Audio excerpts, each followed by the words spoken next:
అందరూ పాలే పోశారు, చివరికి బాణా చూస్తే అన్ని నీళ్లే ఉన్నాయనే కథ గుర్తుందా? సేమ్ టు సేమ్ అన్ని రాజకీయ పార్టీలు బీసీ రిజర్వేషన్లపై జబ్బలు తొడలు చరుచుకున్నాయి. అన్నీ వాచిపోయాయి తప్ప ఫలితం మాత్రం రాలేదు. బలహీనమైన ఆధారాలతో న్యాయస్థానాన్ని ఆశ్రయించి ఆశాభంగమైంది ప్రభుత్వం. మరిప్పుడు గత రిజర్వేషన్లతోనే ముందుకెళ్లబోతున్న సంకేతాలు తెలుస్తున్నాయి. ఓవైపు తామిచ్చిన హామీ ఎక్కడ నెరవేరకుండా పోతుందో అని రాష్ట్ర నాయకులు తలపట్టుకుంటుంటే, అది జరిగితే కొందరు ఓసీ బీసీ నాయకులు సంబరాలు చేసేందుకు సిద్ధమవుతున్నారు. ఎందుకనుకుంటున్నారా? స్థానిక సంస్థల ఎన్నికల్లో బీసీలకు 42% రిజర్వేషన్లు ప్రకటిస్తూ ప్రభుత్వం జీవో జారీ చేసిన విషయం తెలిసిందే. దాని ప్రకారం ఎన్నికల అధికారులు జెడ్పీటీసీ, ఎంపీటీసీ, సర్పంచ్, వార్డు సభ్యుల స్థానాలను ఆయా సామాజిక వర్గాలకు కేటాయించారు. కొందరు నామినేషన్లు కూడా దాఖలు చేశారు. మరుసటి రోజు రాష్ట్ర హైకోర్టు తీర్పుతో అంతా తలకిందులైంది.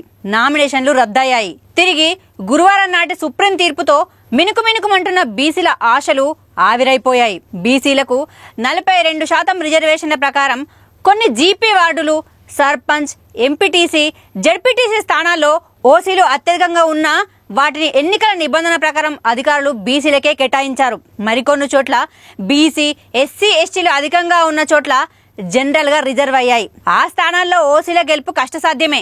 దీంతో ఓసీ సామాజిక వర్గీయులు తీవ్రంగా నిరాశకు గురయ్యారు. దీనిపై అధికారులకు పలు చోట్ల ఫిర్యాదులు కూడా అందాయి.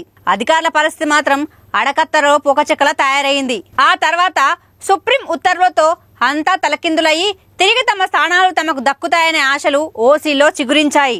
ఇదిలా ఉండగా బీసీ, ఎస్సీ, ఎస్టీలు అధికంగా ఉన్న చోట్ల ఖచ్చితంగా తమ తమ సామాజిక వర్గాలకు దక్కుతాయనే ఆలోచనతో ఆ సామాజిక వర్గాల్లోని కొందరు ఆశావాహులు ముందస్తుగానే వినాయక ఉత్సవాలు, దసరా, దేవీ నవరాత్రుల సందర్భంగా విపరీతంగా దాన ధర్మాలు, చందాలు అంటూ లక్షలాది రూపాయలు ఖర్చు చేశారు. ఎన్నికల ఖర్చుగాను మూలధనం కూడా సిద్ధం చేసుకున్నారు. కొందరైతే తమ పంట భూములు, ఇళ్ల స్థలాలు కొన్ని అమ్మేందుకు కూడా సిద్ధమయ్యారు. తీరా చూస్తే ఓసీల స్థానాలు ఎస్సీలకు, ఎస్సీల స్థానాలు ఎస్టీలకు, ఎస్సీల స్థానాలు బీసీలకు లేదంటే జనరల్ కేటగిరీకి రిజర్వ్ అయ్యాయి. దీంతో ఆశావహ బీసీ, ఎస్సీ, ఎస్టీ సామాజిక వర్గాల నాయకులంతా కంగుతిన్నారు. దాంతో అయ్యయ్యో చేతుల డబ్బులు పాయనే, జేబులు ఖాళీ ఆయనే అంటూ విషాద గీతాలు కూడా ఆలపించారు. కానీ గురువారం నాటి సుప్రీంకోర్టు నిర్ణయంతో వీరిలో ఆశలు మళ్లీ చిగురించాయి. ఇదిలా ఉంటే ఎన్నికల రిజర్వేషన్లు తమ చావుకే వచ్చాయిరా బాబోయ్ అంటూ కొందరు అధికారులు తలలు పట్టుకుంటున్నారు. ఎన్నికల నిర్వహణ శిక్షణ పూర్తి చేసుకున్న రిటర్నింగ్ ఆఫీసు మొదలుకొని చివరి స్థాయి సిబ్బంది వరకు భారీగా కసరత్తు చేసి మరీ రిజర్వేషన్లను ఆయా సామాజిక వర్గాలకు కేటాయించారు. తీరా సుప్రీంకోర్టు సూచనతో యథాతథ రిజర్వేషన్లు అమలవుతాయేమోననే సందిగ్ధత వారిలో నెలకొంది.